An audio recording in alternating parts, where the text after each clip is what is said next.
Bible ధ్యానంలో ఇప్పుడు యెషయా గ్రంథము 32వ అధ్యాయము చదువుకుందాము. ఆలకించుడి, రాజు నీతిని బట్టి రాజ్య పరిపాలన చేయును, అధికారులు న్యాయమును బట్టి ఏలుదురు. మనుషుడు గాలికి మరుగైన చోటు వలెను, గాలివానకు చాటైన చోటు వలెను ఉండును. ఎండిన చోట నీళ్ల కాలువల వలెను, అలసట పుట్టించు దేశమున గొప్ప బండ నీడ వలెను ఉండును.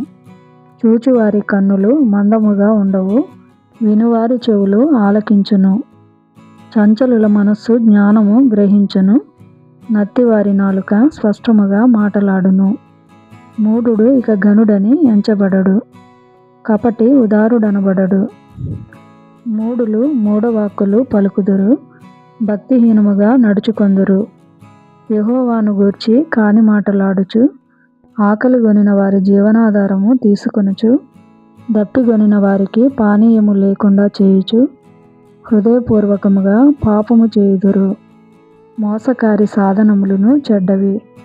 నిరుపేదలు న్యాయవాదన చేసినను, కళ్ళ మాటలతో దీనులను నాశనము చేయుటకు వారు దురాలోచనలు చేయుదురు.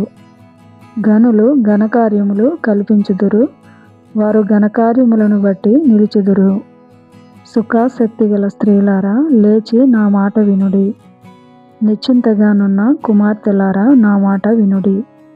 నిశ్చింత గల స్త్రీలారా, ఇక 1 సంవత్సరమునకు మీకు తొందర కలుగును. ద్రాక్ష పంట పోవును, పండ్లు ఏరుటకు రావు. సుఖాసక్తి గల కన్యలారా వనకుడి, నిర్విచారిణులారా తొందరపడుడి. మీ బట్టలు తీసివేసి దిగంబరులై, మీ నడుమున గోనెపట్ట కట్టుకొనుడి. రమ్యమైన పొలము విషయమై, ఫలభరితమైన ద్రాక్షావల్లుల విషయమై వారు రొమ్ము కొట్టుకొందురు. నా జనుల భూమిలో, ఆనందపురములోని ఆనంద గృహములన్నిటిలో ముండ్ల తుప్పలును బలురక్కసి చెట్లును పెరుగును. పైనుండి మన మీద ఆత్మ కుమ్మరింపబడు వరకు నగరి విడువబడును, జనసమూహము గల పట్టణము విడువబడును. కొండయు కాపరుల గోపురమును ఎల్లకాలము గుహలుగా ఉండును. అవి అడవి గాడిదలకు ఇష్టమైన చోట్లుగాను, మందలు మేయు భూమిగాను ఉండును. అరణ్యము ఫలభరితమైన భూమిగాను, ఫలభరితమైన భూమి వృక్షవనముగా నుండును.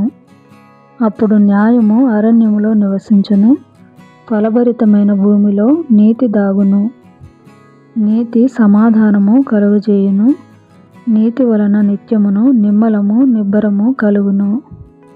అప్పుడు నా జనుల విశ్రమ స్థలమునందును, ఆశ్రయ స్థానములయందును, సుఖకరమైన నివాసములయందును నివసించెదరు. అయినను అరణ్యము ధ్వంసమగునప్పుడు వడగండ్లు పడును, పట్టణము నిశ్చయముగా కూలిపోవును.